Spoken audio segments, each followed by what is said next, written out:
the world.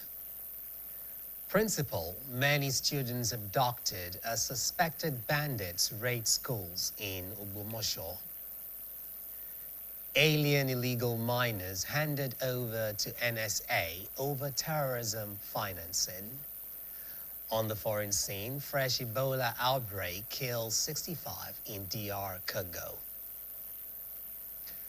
Good evening, and thank you for joining us on News Around the World here on BCOS television. I am Idowu Shekoni. The sign language interpreter is Shakirat Ogundeji. Residents of Esiele and Yawota communities in Orire local government area of Ogbomoso, Oyo State, have been thrown into mourning and fear following a deadly attack on 3 schools suspected bandits. The attack reportedly claimed the lives of 2 persons, including a teacher, while a school principal, teachers, and an unspecified number of students were abducted. BCOS correspondent in Ogbomoso, Aderemi Akomu, reports that security operatives have launched a coordinated search and rescue operation in the affected communities. Aderemi's report is presented by Adebayo Abdurrafi. Tension enveloped Esiele and Yawota communities in Orire local government area of Oyo State after armed attackers stormed schools in the area around 9:40 Friday morning. The affected schools are LA Basic School, Awuro Esiele, Community High School, Awuro Esiele, and a private school in Yawota community. Eyewitnesses said the attackers fired sporadically to scare residents and prevent any resistance before whisking away the principal of Community High School, Mrs. Rachel Folawe Alamu, 5 teachers, and an unspecified number of students. During the attack, the assistant head teacher, Joel Adeshinyo, was reportedly shot dead while attempting to escape through a window, while another resident of the community was also confirmed killed. Findings further revealed that the abductors later set ablaze the vehicle belonging to the abducted principal in a nearby bush, heightening fear and panic across the communities. When BCOS News visited the area Friday afternoon, residents were seen in grief and confusion as security personnel intensified efforts to rescue the victims. The Commissioner of Police in the state, Abimbola Olugbenga, who arrived the communities with his team around 1:43 in the afternoon, led a joint security operation comprising officers of Operation Burst Monitoring Unit, Nigeria Security and Civil Defense Corps, and Amotekun Corps into the forest in search of the abducted victims. The police commissioner assured residents of the commitment of security agencies to strengthen security across the state and appealed to members of the public to provide useful information that could aid the arrest of the attackers.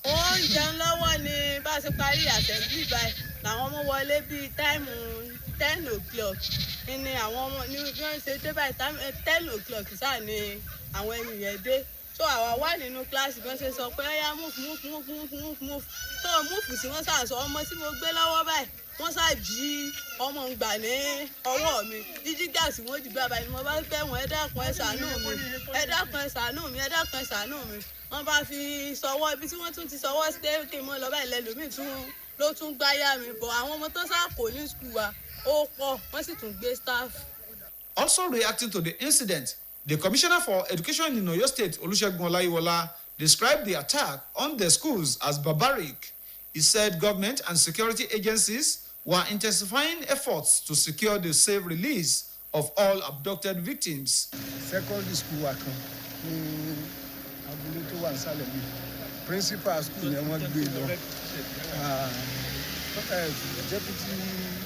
deputy head teacher, primary school. So one of us is Tabon, the school salon.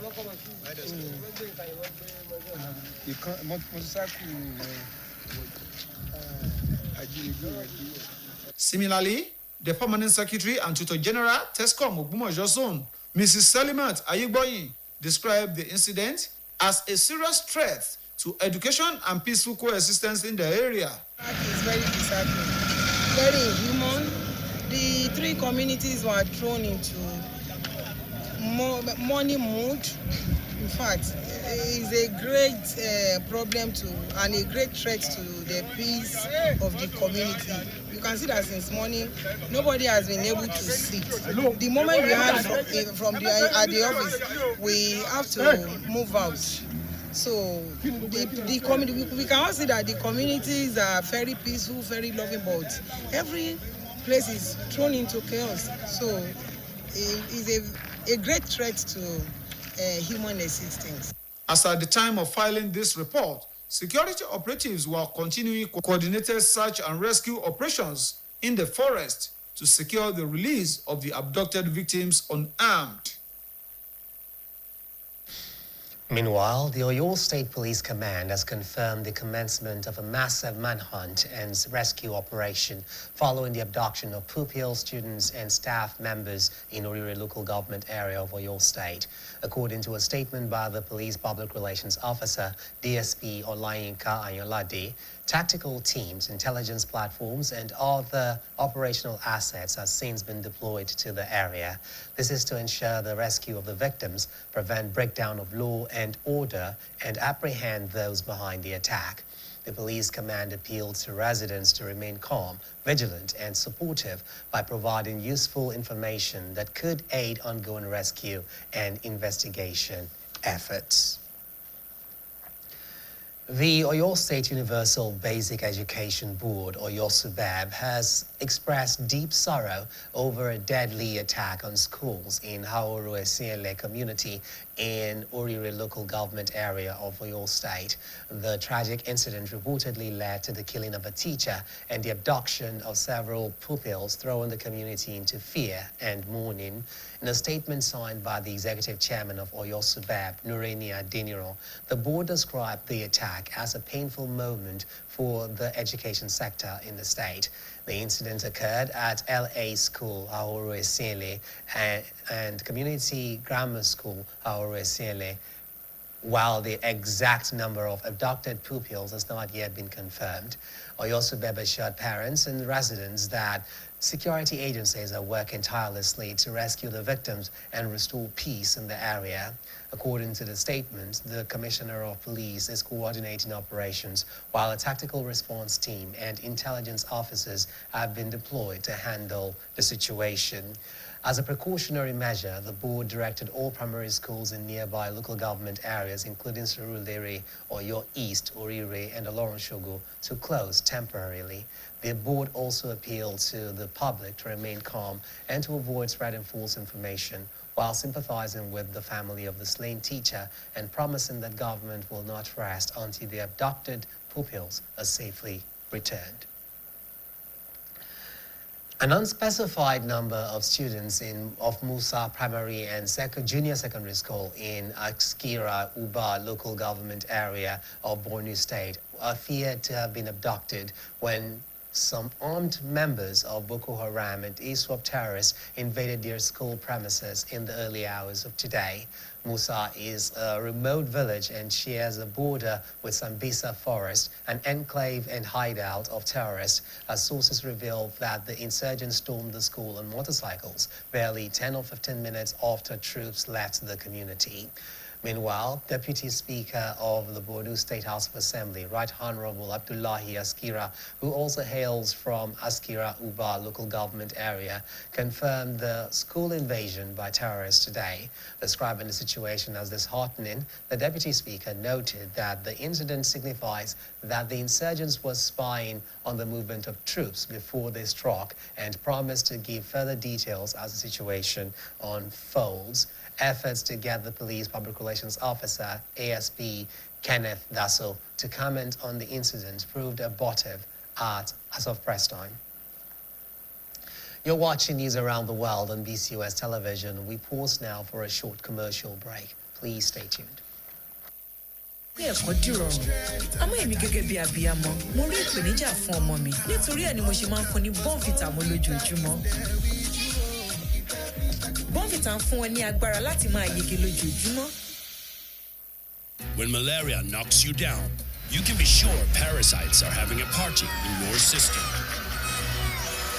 Welcome to our new kingdom, guys. Comel, an effective weapon against malaria.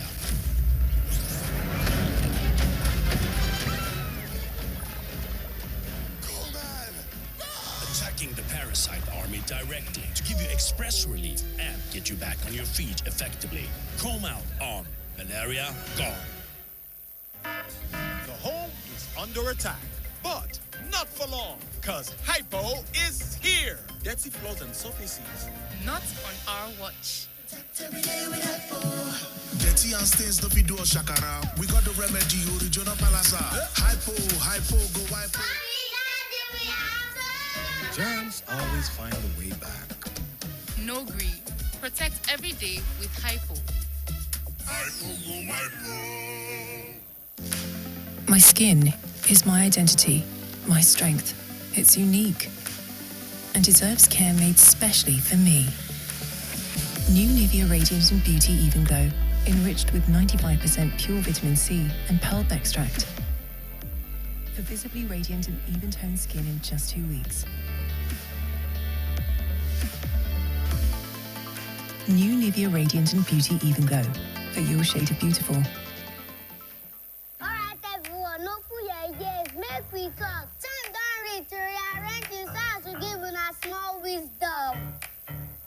Shout my teeth fresh now, but you know own, I beg no be so. Before una go talk, say our smell no reach. Make una think I'm twice so. Ever heard of Colgate, the #1 oral care brand in the world? Colgate Maximum Cavity Protection unlocks 24 hours cavity defense. The formula boost with calcium for lifelong smiles. Mom, it's a time to brush. No more cover mouth. Because we Colgate, that will do yaga with your smile. Colgate for 24 hours maximum cavity protection.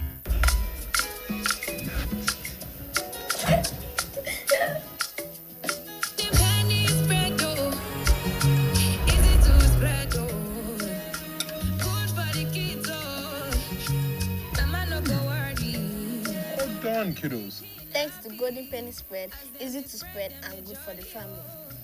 Mama like Golden Penny Spread, easy to spread and good for the family. Welcome back. The Minister of Solid Minerals Development, Dele Alake, has disclosed that foreign nationals are apprehended for illegal mining activities and suspected to be linked to terrorism have been handed over to this Office of the National Security Advisor, NSA, for further investigation.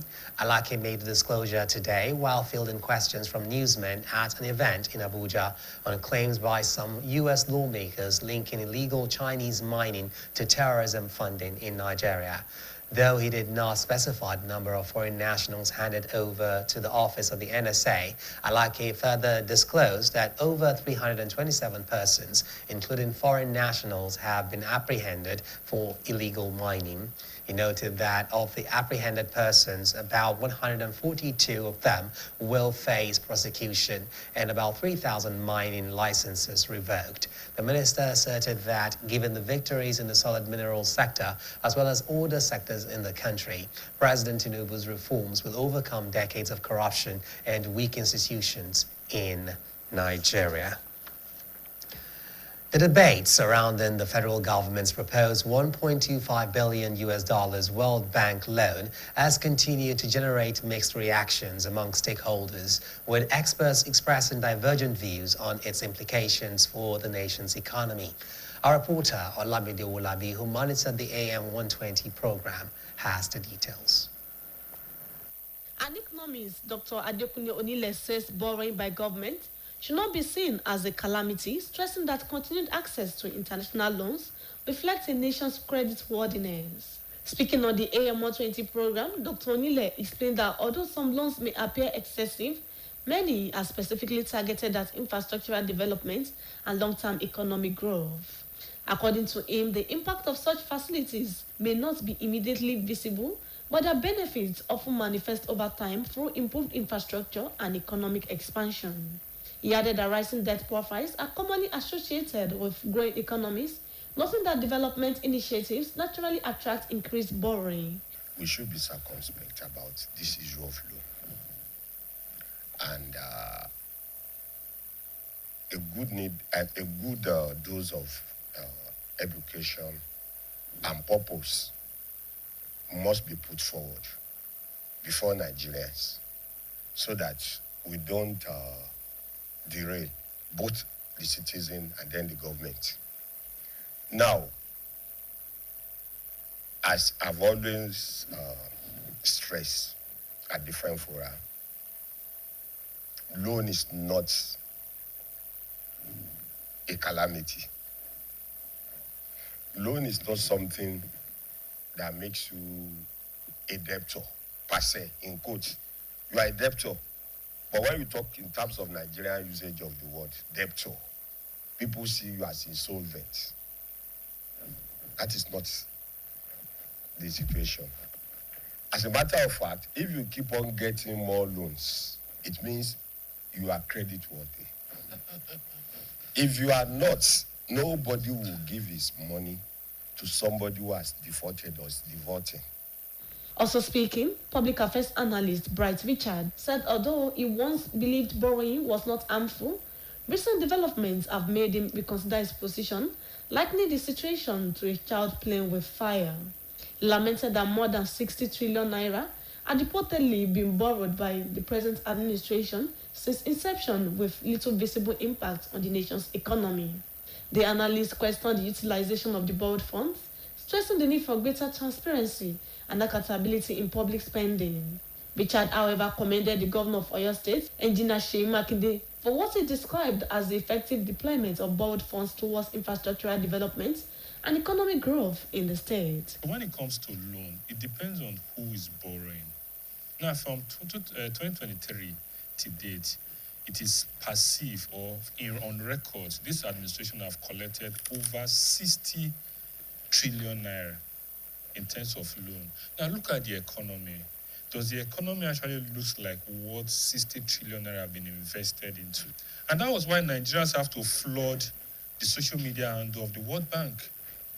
60 trillion naira is not a joke. So if there are evidence to show we borrowed 10 trillion naira for power sector, and the power sector is working, Nigerians will even advise the government, can you borrow another 10 trillion naira for the transportation sector? If you borrow for health, and we'll discover that the health sector is functioning well, then it will be easy. But in a situation where we cannot actually pinpoint on what the government is doing with the loans that they are collecting, then it becomes an issue. The guest advised government at all levels to ensure prudent and effective utilization of loans in order to maximize benefit for citizens and promote sustainable national development. Olamide Owolabi, BCOS News. Governor Seyi Makinde yesterday declared his intention to contest for Nigeria's highest political office, a development that has continued to generate reactions across Oyo State and beyond. Speaking during an interview on BCOS Oluyole FM, the special advisor to the governor on print media, Moses Alao, shed light on the governor's ambition and why supporters believe Nigerians should embrace the movement. Staff reporter Umisola Adebayo has more. The historic Makpo Hall in Ibadan came alive yesterday as Governor Seyi Makinde formally declared his presidential ambition during the PDP APM mega rally. Against the backdrop of mounting economic challenges and growing public demand for purposeful leadership, supporters of the governor described the declaration as a response to the aspirations of Nigerians seeking economic relief, stability, and national renewal. Governor Makinde in the speech says the Reset Nigeria movement is aimed at repositioning the nation's economy, strengthening governance, and restoring public confidence through people-centered policies and inclusive leadership. We have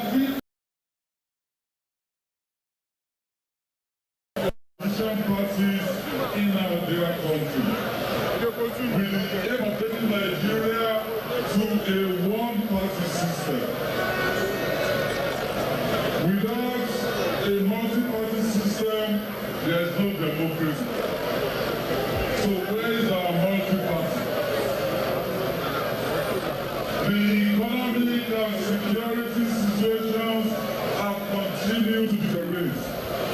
Speaking on the BCOS Oluyole FM program, Orotonlo, the special advisor to the governor on print media, Mr. Moses Alao, explained that the Reset Nigeria agenda is conceived as a broad national vision focused on economic recovery, take two, focused on economic recovery, accountability, and improved welfare for citizens across the country.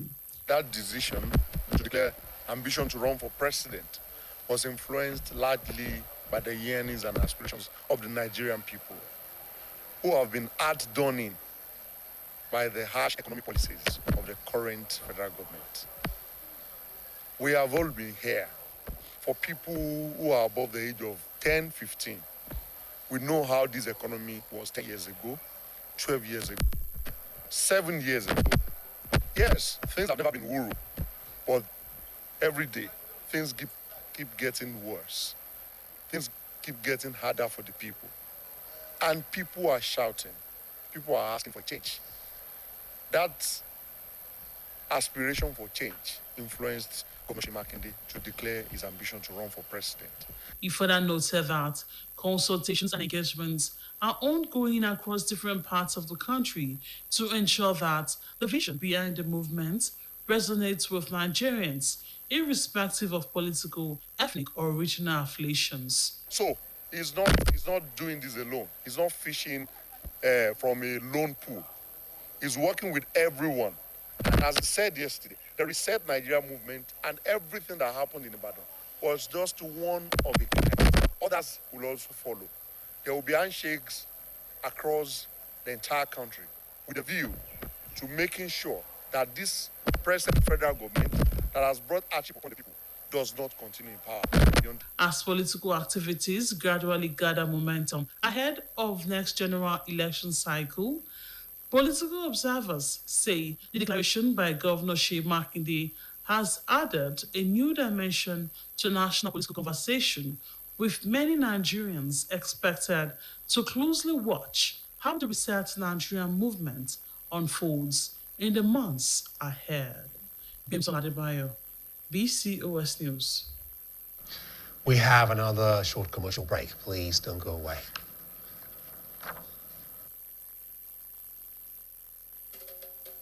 Wearing many hats takes a lot out of you. You always need all the nourishing goodness you can get.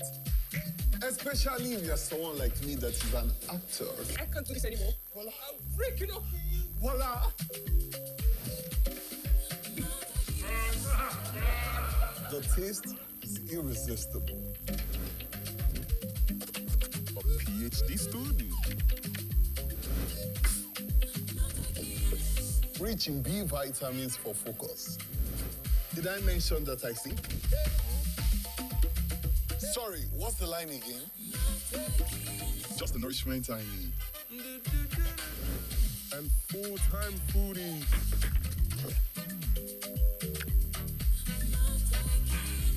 The ultimate meal companion. Yes, we all need it, because every side of you deserves to be nourished. The hope is under attack, but not for long, because Hypo is here. Dirty clothes and soap seeds. Not on our watch. Dirty and stains of video shakara. We got the remedy, original palasa. Hypo, go wipe. Germs always find a way back. No green. Protect every day with Hypo. Hypo, go hypo.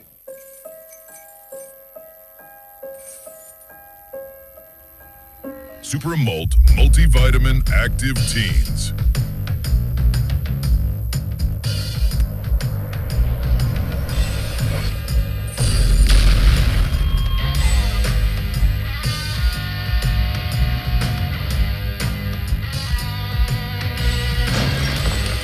Super Malt Multivitamin Active Teens. Shine on. Good to have you back. The Oyo State Head of Service, Mrs. Oluwumi, has emphasized the importance of discipline, hard work, and proper parental guidance in building a responsible and productive society.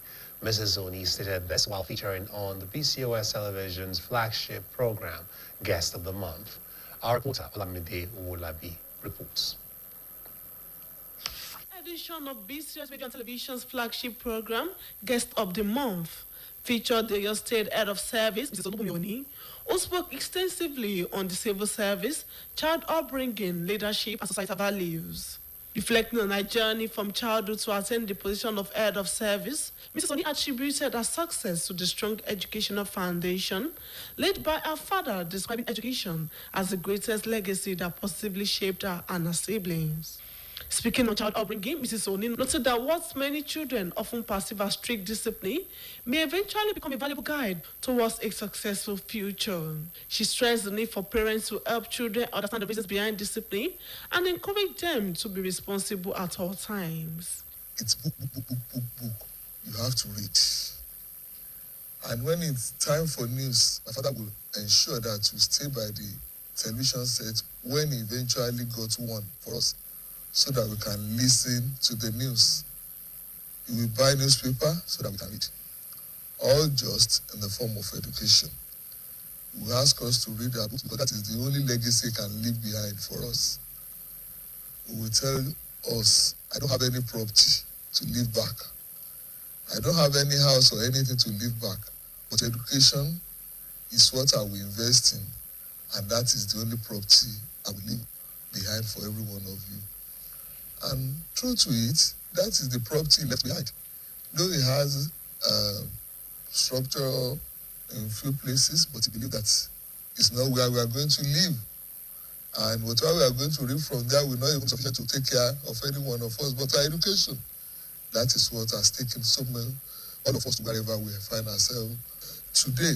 On the growing influence of social media, the Head of Service explained that while digital platforms offer opportunities for learning and communication, they also come with challenges that require proper parental supervision and guidance. She maintained that parents, teachers, religious leaders, and other stakeholders must work collectively to build a morally upright and disciplined society.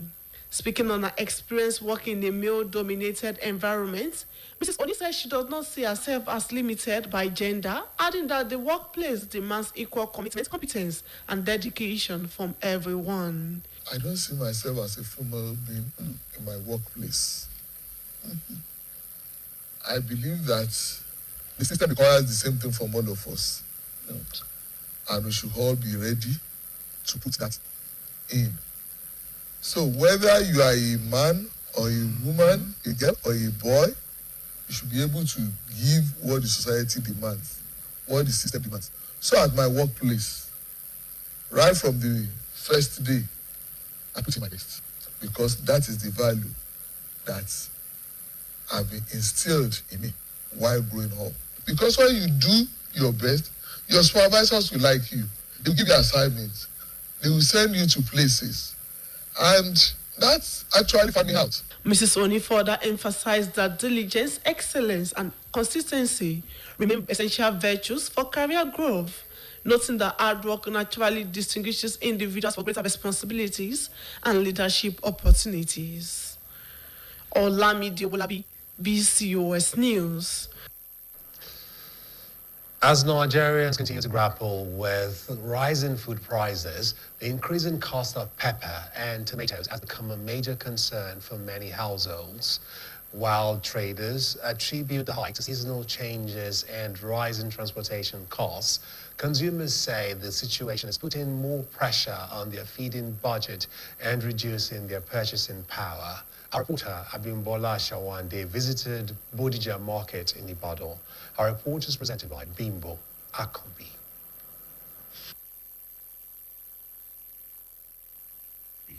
In the prices of tomatoes, pepper, and bell pepper, popularly known as tatache, forcing many consumers to purchase smaller quantities to cope with the rising costs. The head of pepper sellers at Bodija Market, Mrs. Modinot Uliope, explained that the hike in prices is usually experienced around May due to seasonal factors and reduced supply from farms.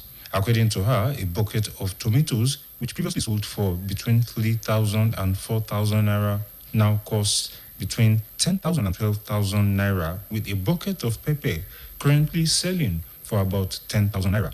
Mrs. Oriope added that the bag of pepper now goes for between 150,000 naira and 160,000 naira, while bell pepper, formerly sold for between 3,000 and 4,000 naira per bucket, now costs about 7,000 naira, with a bag selling for about 90,000 naira.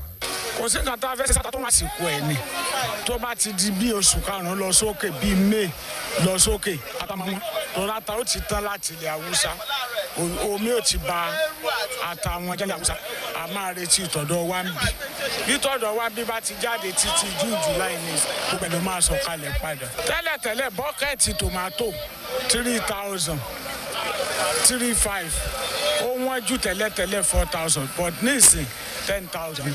Another trader, Mrs. Tyrat Olabisi, also blamed the increase on prevailing market conditions and high transportation costs. She noted that patronage has dropped significantly as many customers can no longer afford to buy food items in large quantities. Tẹ́lẹ̀tẹ́lẹ̀ tomato à ń ta 4 à ń ta 5 àmọ́ báyìí 10,000 tomato tábà ta ní 10,000 bucket basket yẹn 20,000 kì í ṣe basket ní ńlá o ní ńlá taláwùsá wọ́n ta 120 130 kò sí bàbá tábà sí tàbẹ́ kò lè pé torí pé àwa náà sáwà nú òrùn àfẹ̀jẹ̀rẹ̀ rodo 10,000 báàgì ẹ̀ 150 160. Some consumers who spoke with BCOS News expressed concern over the continuous rise in food prices. One of the buyers, Mrs. Unbeatable Nancy, said the present economic situation has made feeding increasingly difficult for many families.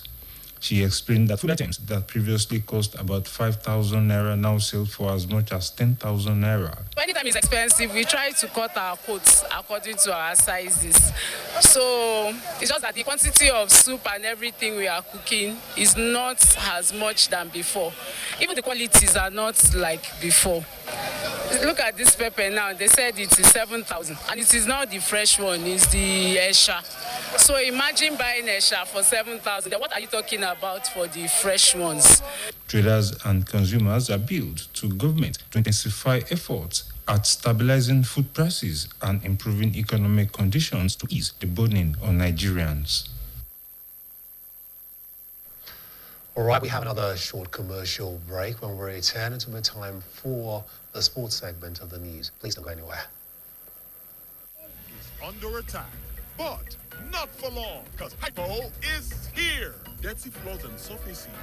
Not on our watch. Dirty and stains no fit do us shakara. We got the remedy, original palasa. Hypo, go hypo. Germs always find a way back. No greed. Protect every day with Hypo.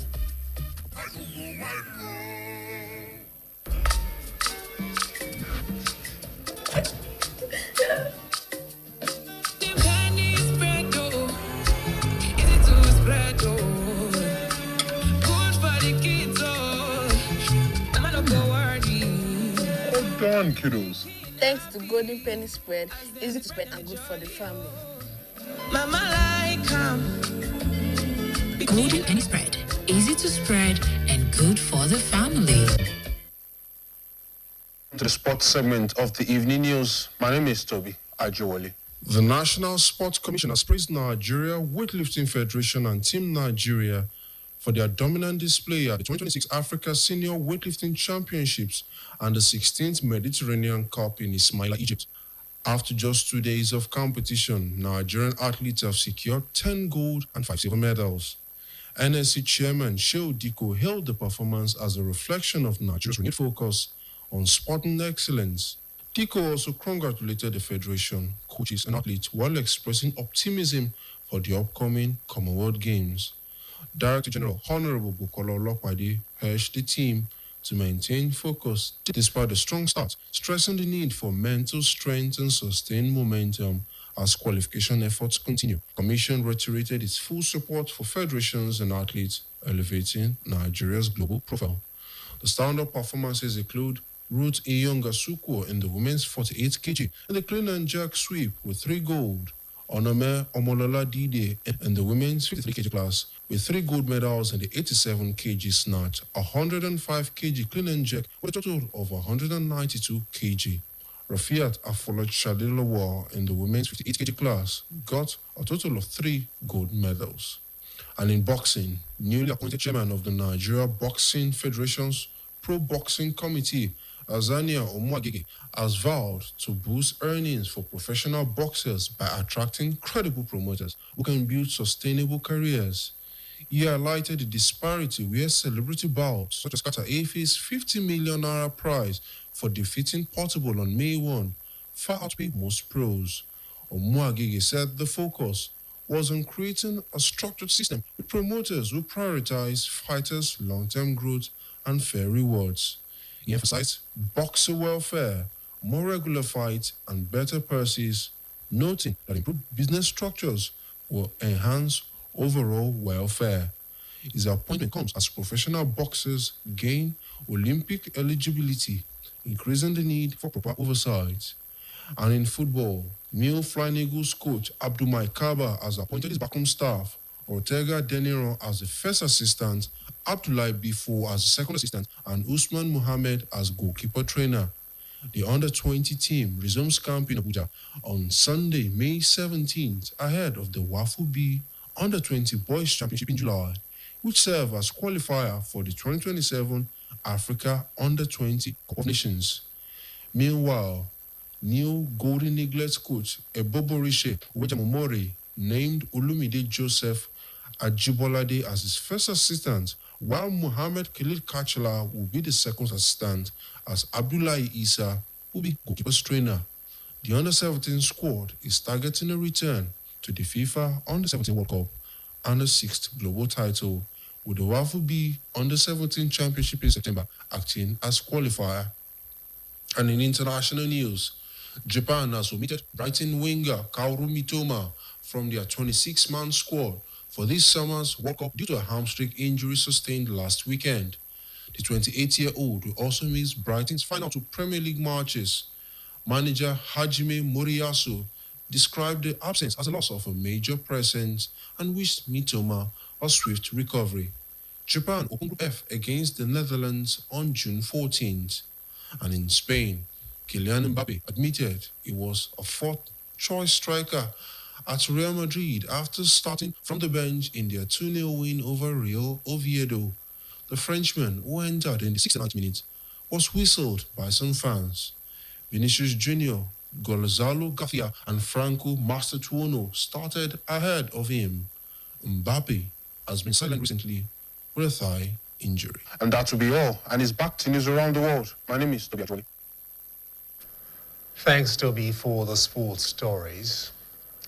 A fresh outbreak of the Ebola virus has been confirmed in the Eastern Democratic Republic of the Congo, with at least 65 deaths recorded so far, according to African health authorities. Foreign desk editor Folashade Akintola compiled the story, and others are now presented by Bimbo Akobi. For Disease Control and Prevention disclosed this on Friday, noting that 246 suspected cases have been identified, including 4 fatalities among laboratory-confirmed patients.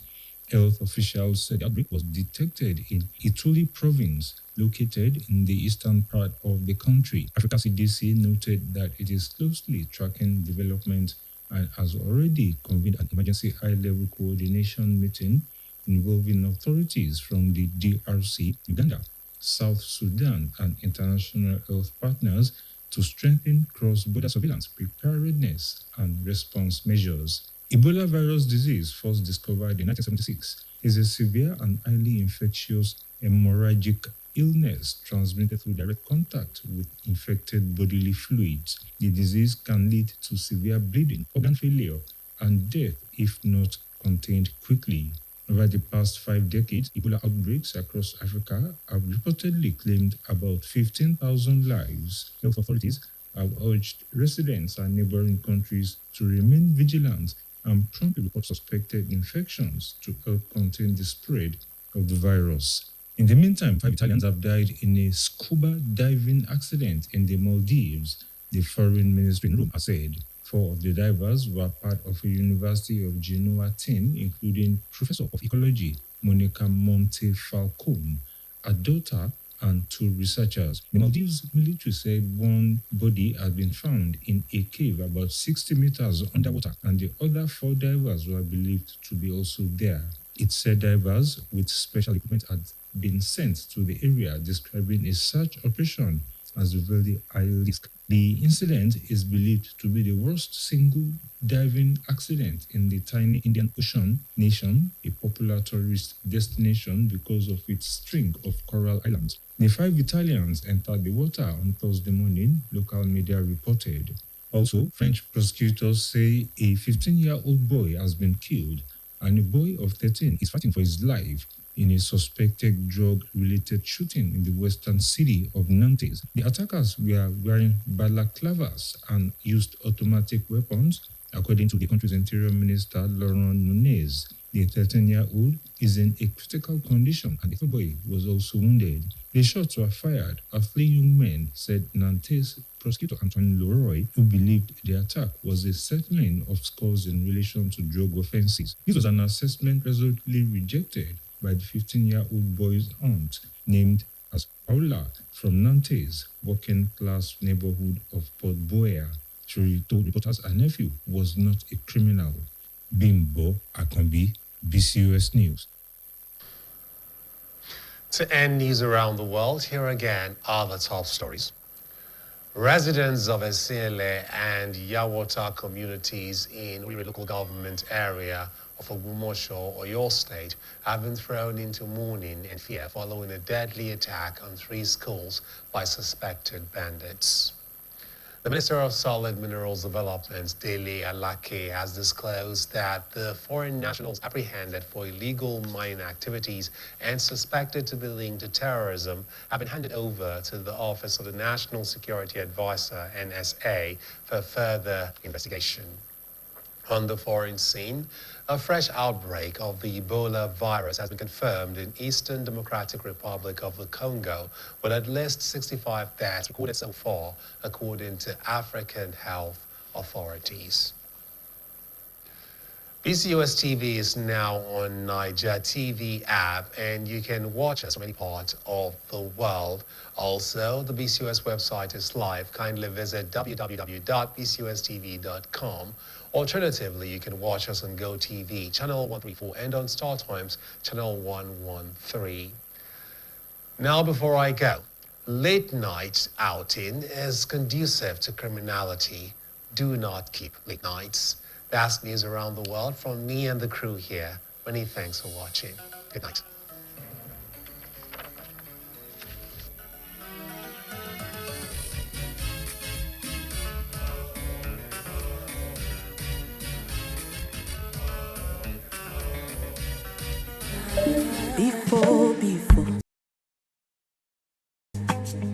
Before, my family can go 1 week without drama.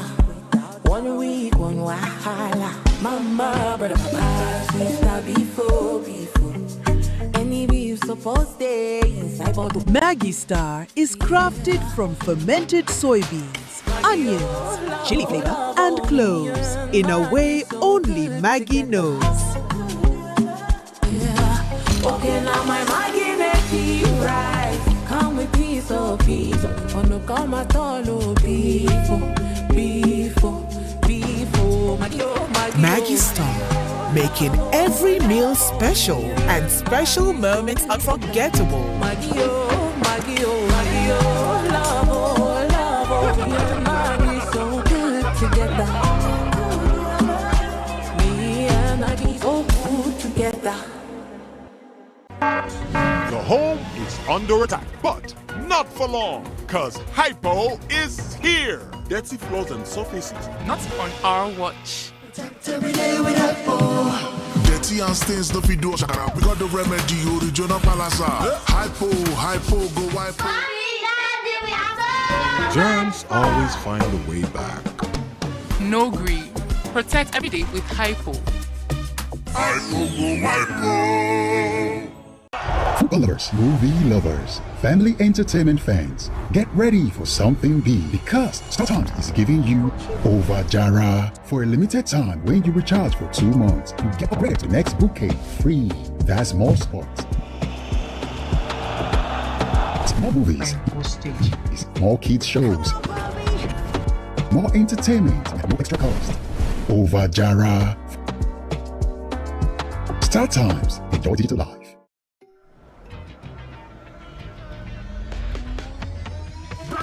3 times in a row. Nothing for you, my manchi.